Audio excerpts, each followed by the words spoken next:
বন্ধুগণ, এবার আমি নেপাল ভ্রমণের তৃতীয় পর্ব নিয়ে এলাম। আমরা সকালবেলা চিতওয়ান থেকে রওনা দিয়ে যাচ্ছি লুম্বিনীর দিকে। এখানে আসার আগে ফেসবুক মারফত বা অনেকের মুখেই শুনেছিলাম যে নেপালের রাস্তাঘাট ভীষণ খারাপ। সেটা যা চাক্ষুষ অভিজ্ঞতা হলো এ আর বলার নয়। কিছুটা আপনাদের দেখাতে পাচ্ছি। দেখুন কি অবস্থা, আমাদের বড় বাস সেটা রীতিমতো দুলতে দুলতে যাচ্ছি।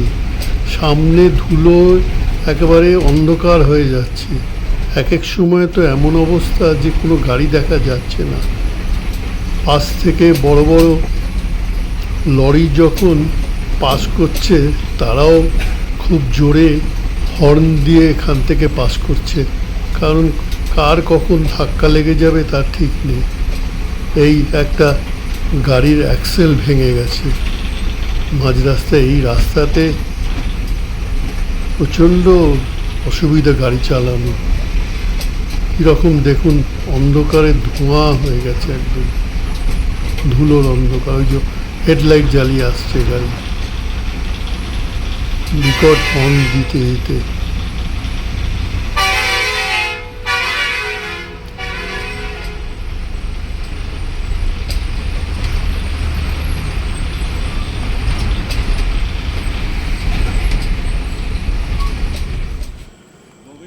আজ পরের দিন আমরা ভোরবেলা অন্ধকার থাকতে বেরোলাম মায়াদেবী মন্দির। মায়াদেবী হলেন গৌতম বুদ্ধের মাতা। উনি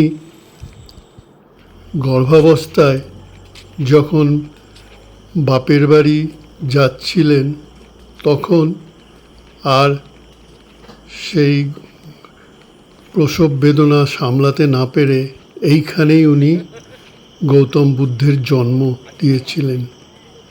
সেই জায়গাটাকেই স্মরণেই মায়াদেবী মন্দির করা হয়েছে। এই মায়াদেবী মন্দিরের সামনে দিয়ে এখানে এই রাস্তায় কোনো গাড়ি চলাচল নিষিদ্ধ। আমরা যে হোটেলে উঠেছি সেখান থেকে পায়ে হাঁটা পথ 800-850 মিটার। আমরা সকলেই ভোর রাতে হেঁটে হেঁটে মন্দিরের দিকে এসছি। এই মন্দিরের পাশেই এই একটি পুকুর বা লেকের মতন, খুব সুন্দর। এই সূর্য দিনের আলো ফুটে আসছে। এবার আমরা মন্দিরের দিকে এগিয়ে চলেছি। মন্দিরে যেতে হলে, প্রবেশ করতে হলে শুনলাম 50 টাকার, আমাদের ভারতীয় মুদ্রায় 50 টাকার প্রতিজনের টিকিট কাটতে হবে। 50 টাকার টিকিট কেটে সবাই সিকিউরিটি চেক ইন পার করে মন্দির প্রাঙ্গণে আমরা ঢুকলাম। মন্দিরের ভেতরে কোনো রকম ফটোগ্রাফি নিষিদ্ধ, তাই বাইরে থেকেই যে ফটোগ্রাফি করছি সেইগুলোই আপনাদের কাছে শেয়ার করছি। খুব সুন্দর জায়গাটা, গেলেই ভোরবেলা আরও একদম সুন্দর শান্ত। ঢোকবার সময় বলল যে আপনারা বেশি জোরে কথা বলবেন না। ওই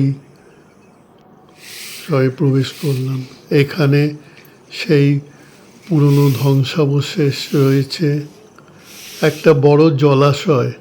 এই জলাশয়ে বেশ কিছু মাছ আছে আর কচ্ছপ। কিছুটা ক্লোজ আপে নিয়ে আপনাদের দেখাচ্ছি পুকুরে কচ্ছপ। জানি না ভালো করে দেখতে পাচ্ছেন কিনা। এই যে কচ্ছপ, কচ্ছপে ভরা মাছ।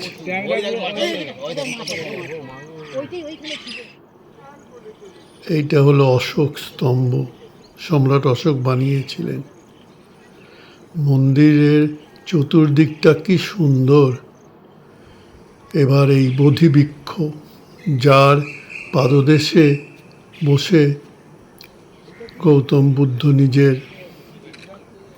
সিদ্ধি লাভ করেছিলেন।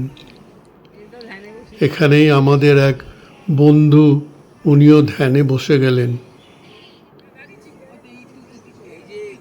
এটা হলো মেডিটেশন চত্বর। এই ভোরে সূর্য উঠে আসছে মন্দিরের পাশ থেকে। সেখান থেকে বেরিয়ে আমরা কাছেই ওই চত্বরের বাইরেই একটি প্যাগোডা, এই প্যাগোডাতে এসছি। এখানেও বুদ্ধদেবের মূর্তি রয়েছে, তবে ভেতরে ফটোগ্রাফি নিষেধ।